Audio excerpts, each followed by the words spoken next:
Estamos ahora en el estudio con el señor Fernando Cirilo, abogado de Benicio Ríos, el congresista de APP, que fue condenado recientemente a 7 años de prisión. Bueno, el 18 de diciembre del año pasado, no tan recientemente. ¿Cómo está, señor? ¿Cómo está? Gracias por aceptar la invitación. Gracias. ¿Dónde está su patrocinado? Bueno, mi patrocinado, en realidad no he tenido contacto desde el 23 de este mes. 3 días después de que se presentara en el Congreso. Exacto, no he tenido contacto, no sé si está acá en Lima o no sé en qué parte del territorio de la República, pero no he tenido contacto físico ni telefónico. Pero usted lo está defendiendo, ¿no? Sí, claro. Yo tengo contacto con su familia. Ya. A ver, vamos por partes porque quizá hay mucha gente que nos está viendo en este momento y o ha perdido la hilación en el tema o simplemente no la conoce. Entonces vamos por partes, ¿qué le parece? De una manera breve. Vamos por las fechas. Primero la condena, ¿no?, del 18 de diciembre del año pasado, donde se le condena al congresista Benicio Ríos a 7 años de prisión por delito contra la administración pública. La acusación se concentraba en que Ríos, su cliente, adquirió durante la gestión como alcalde de Urubamba entre el 2007 y 2010 un terreno sobrevalorado. Sí. Explíquenos básicamente los detalles de esta condena de 7 años. Bien, muchas gracias por la oportunidad. Justamente una de las razones por la cual yo salgo a la prensa es para explicar muy sucintamente el fondo del asunto, que es el asunto penal. Al señor Benicio Ríos, efectivamente, el Ministerio Público le imputó haber sobrevalorado ese terreno. ¿De cuánto a cuánto? Supuestamente el valor real del terreno era $250.000 y se vendió en $423.000. ¿Él se lo vendió a quién? A una familia propietaria de ese terreno. ¿Y él ganaba esa diferencia entre los 250.000 y los 423.000? La imputación del Ministerio Público es eso, pero ahí hay un problema, ¿no? Es sencillo para que entienda la gente. Ese delito que le han imputado al señor Ríos se llama colusión agravada. O sea, me he puesto de acuerdo bajo la mesa con un proveedor para perjudicarle al Estado. Entonces, lo que te dice la ley y la jurisprudencia vinculante de la Corte Suprema es que en ese tipo de delitos, para que haya condena, el fiscal tiene que haber ofrecido una pericia contable o valorativa que acredite el perjuicio causado al Estado. ¿Qué es una pericia para que el público conozca los términos legales? La pericia es un informe especializado, en este caso puede ser de un ingeniero civil, que valorice el terreno, el valor real, y le diga al juez si efectivamente la venta se hizo en forma sobrevalorada. Para eso hay fórmulas, etcétera, ¿no es cierto? Y resulta que al señor Ríos, cuando le condenan, no le han condenado con una pericia. O sea, no ha habido pericia, no ha habido según usted el debido proceso. No ha habido pericia contable y financiera. Lo que se ¿Qué hubo entonces? Lo que ha habido es una inferencia del juez. ¿Qué significa eso? Lo que ha dicho es, como acá hay un documento en copia simple de la oferta primigenia que hicieron los vendedores al municipio de $250.000 y lo vendieron en $423.000, la diferencia es el perjuicio. ¿Y no es así? Eso no es así. ¿Por qué? No es así porque no es una pericia propiamente, pero sí demuestra un primer papel y un segundo documento donde hay una diferencia abismal de precios, que obviamente hay esa diferencia. Le explico, mire, en el delito de colusión hay 2 supuestos que hay que acreditar. El primero, la colusión misma, el acuerdo, que por ser oculto se puede acreditar a través de indicios. ¿Ya? Además, un alcalde no puede vender terrenos. No, él no lo ha vendido como alcalde, el municipio es el que ha vendido. Entonces, mire, pero bueno, él era el alcalde del municipio, ¿no? Pero no es que él personalmente haya liderado esa venta, ¿no? No, pero yo imagino que la avaló. Hay un procedimiento de venta, ¿no es cierto? La cosa es que en la colusión se acreditan a través de indicios porque la colusión es oculta.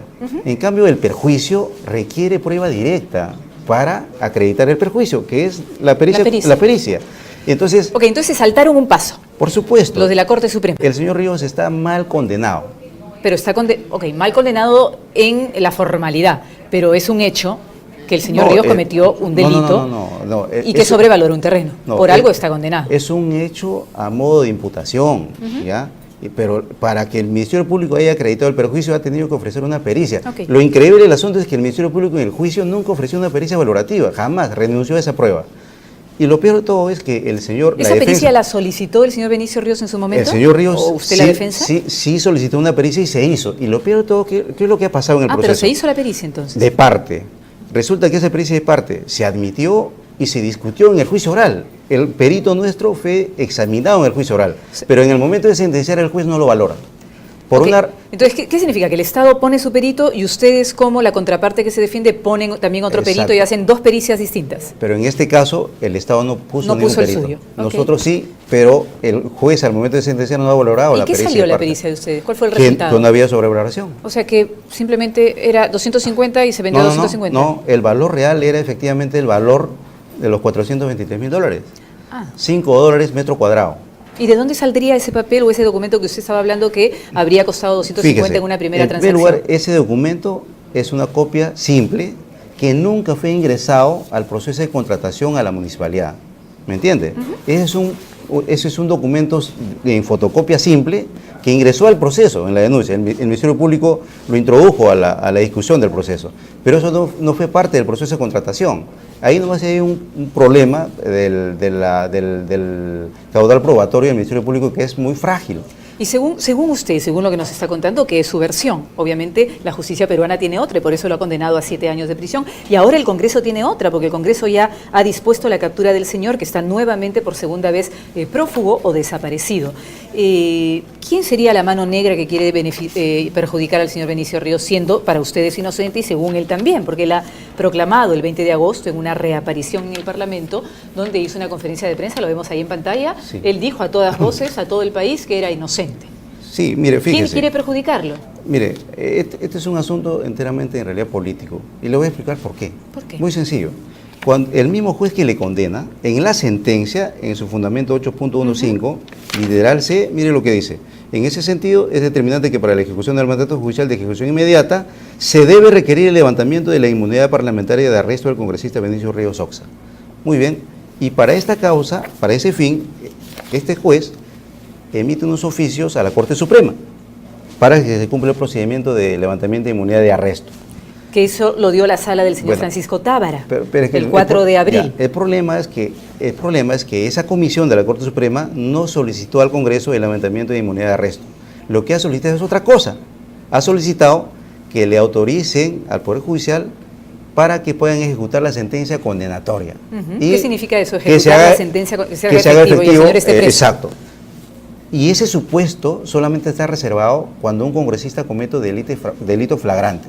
¿Flagrante es que cuando está en el funciones momento- del Congreso, No, siendo congresista? En el momento en que lo capturan con las manos en la Ok. masa. Como al juez, que lo Exacto, capturaron casi exacto. casi recibiendo la coima. Ejemplo perfecto. Para ese supuesto se utiliza ese procedimiento previsto en el artículo 16, primer párrafo del reglamento El del Congreso. procedimiento de levantamiento de la No, inmunidad de la en autorización. de la autorización. De la autorización para detenerlo al congresista. En cambio, al señor Ríos, como no está en el supuesto de la flagrancia, le correspondía de que le levanten la inmunidad. En consecuencia, el oficio que le remite la Corte Suprema al presidente del Congreso ha debido ser derivado a la Comisión de Levantamiento de Inmunidad, ¿Y dónde fue derivada? al Pleno, directamente. Y ahí es donde han desviado el procedimiento establecido en la ley. Y ese es el problema. Nosotros no queremos privilegio que no esté enmarcado en la ley. Quizá porque alguien dentro del Congreso, le pregunto, o alguna bancada en particular, en la cual el señor Benicio Ríos ha votado de facto casi todos los planteamientos de la bancada mayoritaria, de alguna manera quisiera, le hago la pregunta, aparentar una cosa frente a la ciudadanía, pero en el fondo blindar al señor Ríos, y por eso hacen estos pedidos irregulares o a las comisiones que no deben ser pedidas. ¿Entiende un poquito el enfoque que le estoy dando? Sí le entiendo, pero yo creo que es un poco maquiavélico pensar así porque... No sé, en nuestro país estamos viendo cada cosa maquiavélica, que todo puede pasar. Porque el señor ahorita está con orden de captura cuando no debe estarlo. Por ejemplo, si es que se hubiese cumplido el procedimiento, en estos momentos se estuviese discutiendo su levantamiento de inmunidad de arresto en la comisión.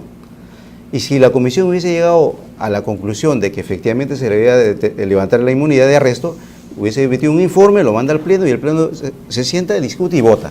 Y eso es lo que no ha pasado. Ok, entonces para que más o menos, porque los temas legales son bien complejos y la ciudadanía, y yo Claro. también, le soy sincera, entendemos, ¿no? Tratamos de entender un poquito mejor, pero no es nuestro métier. Entonces, ustedes lo que están alegando es que se ha vulnerado el debido proceso, desde la Corte Suprema, desde el Sí. Poder Judicial, desde el mismo Congreso de la República, y el señor por eso se está protegiendo y por eso ha vuelto a fugar de la justicia y está desaparecido en este momento. Nosotros para la ¿Qué información, piensan hacer? Nosotros para la información de su generosa audiencia, el día de hoy hemos presentado un habeas corpus. Ok. Los Justamente- habeas corpus son estos recursos que siempre se hacen uso, en otros países cuestan, ¿no? Casación, habeas corpus. No, mire, fíjese. Acá son bastante usados. Acá se ha presentado el habeas corpus por un asunto bien sencillo. Ya. Como se le ha sometido al congresista Ríos a un procedimiento distinto al predeterminado por la ley, para el levantamiento de su inmunidad de arresto, se le ha afectado directamente su libertad personal. Y el habeas corpus sirve para eso, para proteger la libertad personal. Ok, o sea, ¿significa esto que el señor no está huido o desaparecido porque él quiere estarlo No, no. y huyendo de la justicia? Por Simplemente supuesto. porque se está protegiendo. Por supuesto que sí, ¿no? por supuesto que sí.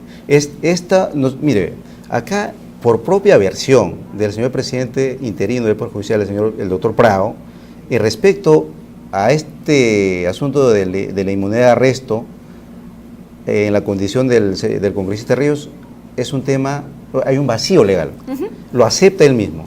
Entonces, yo invoco al Poder Judicial de que se tramite este habeas corpus para dejar un precedente. Si el precedente, por ejemplo, queda sentado... ¿Este es el primer habeas corpus que ustedes presentan? Es el primero, porque a raíz de la situación que está pasando... ¿Pero por qué? ¿Y por qué cuando se lo condenaron el 18 de diciembre del año pasado, ¿no? Fue condenado ahí a 7 años y él se consideraba, y usted también, inocente, porque no había la pericia y una serie de cosas, porque no se presenta el habeas corpus. No, pero el habeas corpus no es por el tema para de la cuestionar condena. la sentencia. No, Okay, no, o sea, no. ¿ustedes están de acuerdo con...? No, nosotros hemos interpuesto un recurso de casación. El habeas corpus entonces es para Cuestionar el trámite del procedimiento administrativo de levantamiento de inmunidad de arresto. Sí, eso es el problema. Nosotros invocamos, la defensa invoca al Poder Judicial y al magistrado que despacha el 37 juzgado penal donde ha caído el habeas corpus, a que tramite el proceso de amparo y deje un precedente. Nosotros no decimos que tenemos la razón enteramente, sino que se discuta y se deje un precedente para los sucesivos casos que van a venir. En esos momentos va a haber un caso, el del congresista Donaire.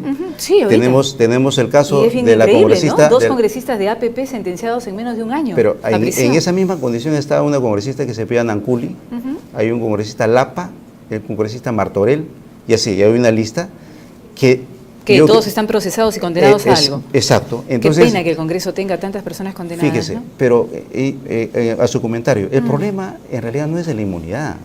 La inmunidad protege al cuerpo legislativo, no protege a un congresista en particular. Lo que pasa es que para el pueblo la inmunidad es sinónimo de impunidad. Yo creo que es un error porque si los partidos políticos, por ejemplo, no tienen los filtros necesarios para que vaya gente intachable, honorable al Congreso de la República, la inmunidad no tiene nada que hacer con eso, pues. La inmunidad es una protección en el sentido de proteger el cuerpo parlamentario, no a un congresista en particular. ¿Me entiende? Entonces, sí, pero algunos congresistas en particular hacen uso indebido de la inmunidad y aprovechan esa inmunidad para hacer sus fechorías. Hablo en términos generales. Claro, pero esa sería la excepción, pero yo creo que cuando uno defiende estas cosas, en realidad no defiende en particular a la persona, sino a la institución de la inmunidad. Y la inmunidad es necesaria en un país pero como por supuesto que es necesaria. Congresistas como Javier Descanseco en su momento se han salvado de ir presos por la inmunidad cuando realmente no habían hecho nada y después se comprobó que no hicieron nada. Nosotros tenemos una administración de justicia tan precaria, en términos de solvencia académica, de corrupción, etcétera, que en realidad todos los ciudadanos peruanos deberíamos tener inmunidad. Eso le iba a decir, ¿por qué tienen que tener inmunidad los congresistas y nosotros no?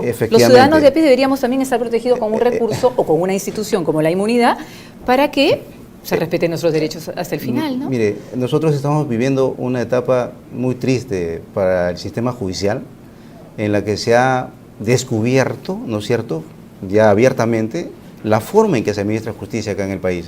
Entonces, ¿cómo nosotros podemos fácilmente aceptar, por ejemplo, que se le levante la inmunidad a un congresista cuyos casos siempre están politizados, ¿ya? Lo que pasa es que conocemos cómo está funcionando, y ha funcionado siempre, pero ahora lo estamos escuchando en audios, cómo funciona el Poder Judicial, pero también los ciudadanos conocemos cómo funciona el Congreso. Mire, y la calidad de personas que llegan a él y hacen uso indebido de la inmunidad para justamente hacer uso y abuso de lo que no les corresponde. La inmunidad no significa impunidad porque la inmunidad tiene un procedimiento para ser levantado y es bien sencillo. ¿Cuánto dura el levantamiento cuando se hace de manera, según usted, correcta? Se puede demorar 15 días. Lo dice el reglamento, o sea, no es un asunto que se va a demorar meses, etcétera, ¿no? Lo que pasa es que el Congreso también lamentablemente tiene una conducta errática en relación a la inmunidad. ¿En qué sentido? Hay congresistas a quienes los protege, por ejemplo. ¿Cómo quién? Por ejemplo, el señor Richard Acuña, que también ha sido requerido por la justicia para que sea procesado, etcétera. Sin embargo, la Comisión de Levantamiento de Inmunidad del Parlamento informó que no había causa y nunca pasó ni siquiera al Pleno. Entonces, eso en comparación con la del congresista Ríos, ¿por qué tiene que ser distinto? Si a un congresista lo protegen con unas razones, le deben proteger con las mismas razones al otro, ¿no es cierto? O levantarle la inmunidad a ambos, que es lo que el pueblo quiere. Por supuesto. No proteger a ninguno. A ninguno, ¿no? Entonces, lo que pasa es que usted estaba diciendo proteger a los dos. No estoy diciendo eso. Por ejemplo, nosotros vamos a ver la conducta del Congreso en relación a los casos que le he mencionado. Hay como 4 o 5 congresistas que van a tener el mismo problema del congresista Ríos. Ahora, usted está hablando desde la parte penal, ¿no? Sí. Ahora hablemos desde la parte política, pero yo sé que usted es el abogado. Sí. Desde la parte penal ya queda claro que ustedes no están de acuerdo, están diciendo, según su versión, que ha habido una violación permanente y sistemática al debido proceso y que no ha habido pericia, no ha habido una serie de requerimientos, no ha ido por los cauces correctos el tema del levantamiento de la inmunidad de arresto. Queda claro, es la versión que ustedes tienen, posiblemente un grueso del país piense lo contrario, pero es la defensa que usted le está haciendo al señor Benicio Ríos y se respeta hasta que finalmente, imagino que va a haber una respuesta del Poder Judicial, porque ese habeas corpus entrado al Poder Judicial, sí, ¿no? Por supuesto que sí. Imagino que también si el Poder Judicial sigue diciendo de que el señor, porque la Corte Suprema ha dicho que se entregue a la justicia ya, el Congreso está diciendo que se entregue, que lo capture, entonces el señor parece que tiene la situación difícil, pero si el Poder Judicial le responde que no y se siguen centrando en su posición, ustedes imagino irán a otra instancia superior.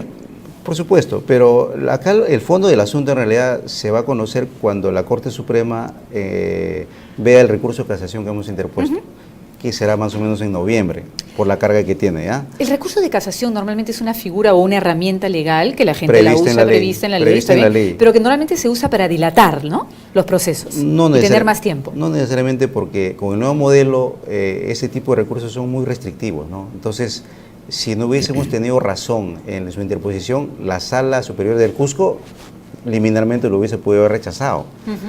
Lo que pasa es que acá hay un asunto de fondo. Pero quizá el señor Benicio tiene amigos en la Sala Superior del Cusco, él ha sido alcalde del Cusco. Si fuese así no lo hubiesen condenado, pues. La cuestión es que acá hay un asunto de fondo, ¿no? Y espero que la Corte Suprema también siente un precedente. Como por un lado la Corte Suprema saca una casación y dice: para condenar a una persona por colusión agravada se necesita una pericia contable o valorativa. Esa es regla para todos los jueces de la República. Sin embargo, el señor Benicio Ríos lo condenan sin pericia. Sin pericia, ok, eso quedó claro. Desde lo político, la bancada le ha dado la espalda, lo ha suspendido. Está suspendido el señor para que resuelva su problema judicial, ¿no?, fuera de la bancada. Bueno, en realidad, en estos momentos todos están a la defensiva, están tratando de cuidar la imagen, etcétera, y los sacrificados son los congresistas que tienen este tipo de problemas, ¿no? Por ejemplo, si hubiese sido la voluntad genuina de que el congresista Ríos solucionara su problema legal, ese mismo día que lo suspendieron, lo hubiesen suspendido también al congresista Donaire, que estaba en la misma condición. Ese mismo día, no esperar ahora que lo condenen, etcétera, para recién también sancionarlo, ¿no? O sacarlo de la bancada. Ahora, el congresista fue el día 20 de agosto, dio la conferencia de prensa. No, además, el día 16 de julio, o sea, un poquito antes, el Poder Judicial, la región policial del Cusco solicitó al Ministerio del Interior incluirlo en la lista de los más buscados. Pero eso no se hizo efectivo por una razón.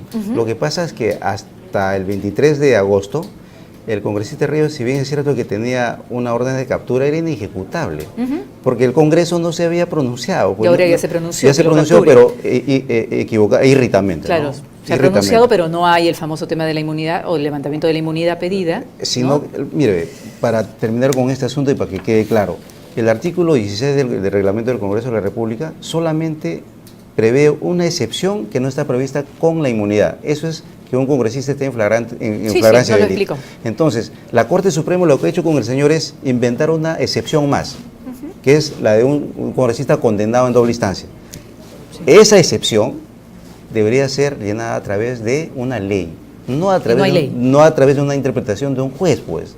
Tiene que haber una ley que modifique el interpretación auténtica, dice usted. Pues está mal, es absolutamente. ¿Tiene testaferros el señor Benicio? No, en absoluto. El señor es una persona común y corriente, humilde. ¿Tiene bienes? ¿Tiene inmuebles? Entiendo que tiene que pagar una reparación de 500.000 no, el señor, como cualquier persona, tendrá sus bienes normales, no tiene signos exteriores de riqueza, hasta donde yo sé. ¿Qué tiene él como propiedades? Tiene su casa en Cusco, según tengo entendido, pero nada más, no es una persona caudalada, por si acaso. Ok. ¿Usted no sabe entonces cuál fue la última vez que se comunicó con él? El día 22. 22, 22, 2 días después de que se fuera. exacto. Está no habido en este momento. En Imagino este- que eso agrava su situación. Bueno, para ¿No? la parte formal, ¿no? Pero la situación es que el caso del congresista Ríos es un caso justo, ¿no? Por eso que nosotros asumimos su defensa. No hay nada oculto en la defensa o que le estemos haciendo por cuestiones dilatorias, ¿no? Hay cosas de fondo que deben esclarecerse. Ok, yo le agradezco. Es la Gracias. versión que tiene y el Perú lo ha escuchado. Bueno, Gracias. ojalá el Perú nos esté viendo, el país lo ha escuchado, o quienes nos estén Gracias. escuchando, y tiene las puertas abiertas el congresista Benicio Ríos para que venga cuando así lo disponga. Gracias. Muchísimas gracias. Gracias. Congresistas de diversas bancadas.